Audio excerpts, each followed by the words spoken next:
Salut tous les amis, j'espère que vous allez bien. On se retrouve pour une petite vidéo un petit peu spéciale vu que, comme des millions de Français, je suis confiné. Du coup, voilà, on peut pas pêcher pendant un petit mois là, peut-être même plus. Du coup, moi j'en profite voilà, pour faire un peu de ménage dans mes affaires de pêche et également pour faire des montages. Voilà, parce que des fois au bord de l'eau, il y a certains montages qui sont un peu plus longs à faire. Et voilà, j'aime bien arriver sur ma pêche et pas avoir à me préoccuper de faire des montages. Et du coup, voilà, c'est pour ça qu'aujourd'hui je vais vous présenter le spinner rig. Allez, c'est parti. Donc voici le matériel qu'il vous faudra pour réaliser ce spinner rig.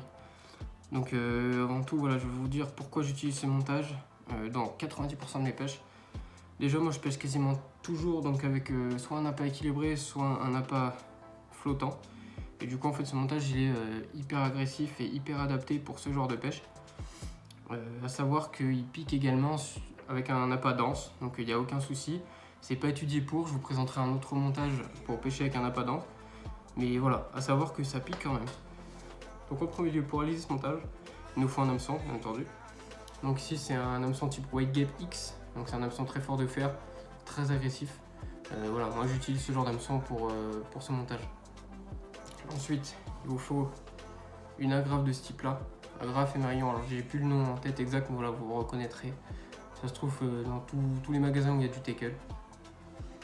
Et également de la gaine thermo-rétractable. Donc moi j'ai de la Decathlon, elle fonctionne très bien, n'importe quelle gaine thermo fera l'affaire. Donc je vais couper environ 1 cm de gaine thermo, un petit peu moins peut-être. C'est juste histoire de protéger en fait notre moyen d'attache. Donc je viens enfiler directement sur la hampe de l'hameçon. On vient passer la petite boucle.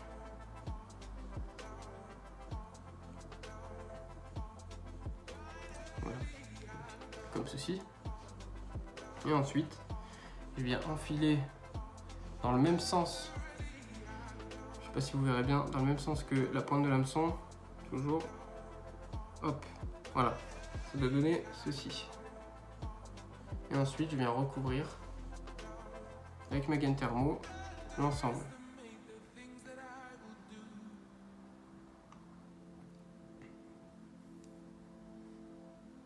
Voilà, donc c'est très important pour pouvoir protéger l'ensemble et éviter que l'hameçon se barre. Après, on aura juste à chauffer et vous verrez le résultat. Donc, voilà, ça doit donner ça. Ensuite, il nous faut ce genre de petit téton là pour arrêter en fait notre émerillon qui servira pour notre montage. Donc voilà. Pareil, ça se trouve dans tous les magasins de tackle. Donc je sais pas si vous verrez bien, c'est assez petit. Ça, je vais l'enfiler. Avant ça, j'ai oublié. Je vais enfiler un petit émerillon comme ça, ou alors un petit émerillon à vis comme ça. Donc, du coup, je vais prendre celle-ci. Hop. On vient passer par la pointe. Attendez, vous allez pas bien voir. Comme ceci. Hop. Et ensuite, on vient mettre le petit téton par la pointe. Donc ça paraît, des fois c'est un peu galère. Hop, comme ceci. Donc ça passe par la pointe. Et je viens le mettre à peu près ici, voilà. Comme ça, l'appât, quand ce sera au fond de l'eau, vous verrez tout à l'heure, je vous ferai une démo dans l'eau, ce que ça donne. Donc voilà. Donc pour l'instant, ça donne ça. Ensuite, donc là on a déjà quasiment réalisé le montage. Maintenant on fait le corps du bas de ligne. Donc je viens prendre environ 30 cm d'IQ. Donc voilà, c'est du fluorocarbone. Vous pouvez également le faire avec de la tresse. Hop. Voilà, vous n'allez pas bien voir, hein, mais c'est du fluoro. Une fois que j'ai mon fluoro, je le dédouble et avec la petite boucle, je viens passer dans mon émerillon. Voilà. Donc voilà, comme ça, le fil est dédoublé et après je viens refaire une boucle. En fait, je fais un nœud palomar, tout simple. Hop, je viens serrer mais pas à fond.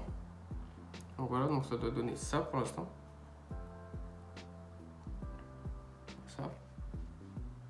Et ensuite, je viens passer tout mon bas de ligne dans cette boucle. Enfin, tout ce qui me reste en fait.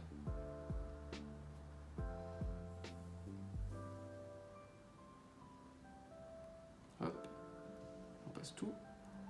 Voilà. Donc ça nous donne ça. Ensuite, on vient humidifier. On n'a plus qu'à serrer le nœud. Donc on va vérifier bien que tout est passé. Voilà, n'hésitez pas à utiliser une pince que vous avez pour le serrage si vous en avez jamais, c'est hyper pratique. Bon là j'en ai pas. Ces espèces de petites pinces avec un crochet, c'est vraiment le top pour ce genre de montage. Donc voilà, une fois que j'ai fait ça, je viens couper l'excédent de fluoro. Donc là, j'ai un peu galéré avec le nœud, donc j'en ai beaucoup. Bon, c'est pas très grave. Je viens couper, on laisse environ 2 mm. Pour au cas où si ça tire un petit peu dessus. Et après, moi souvent ce que je fais, en essayant de ne pas brûler tout le reste du montage, j'essaie de venir brûler l'excédent.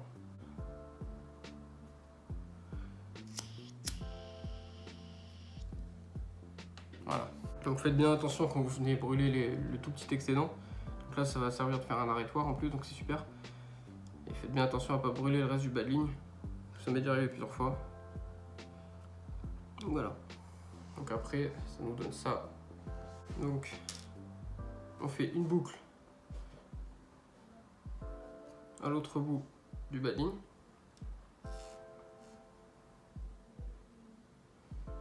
Voilà, le plus petit que vous pouvez faire. Après, de toute façon, elle sera cachée par l'anti-angle. Voilà, vous serrez comme il faut. On vient couper l'excédent. Hop. Parfait. Donc là, notre montage est quasiment terminé.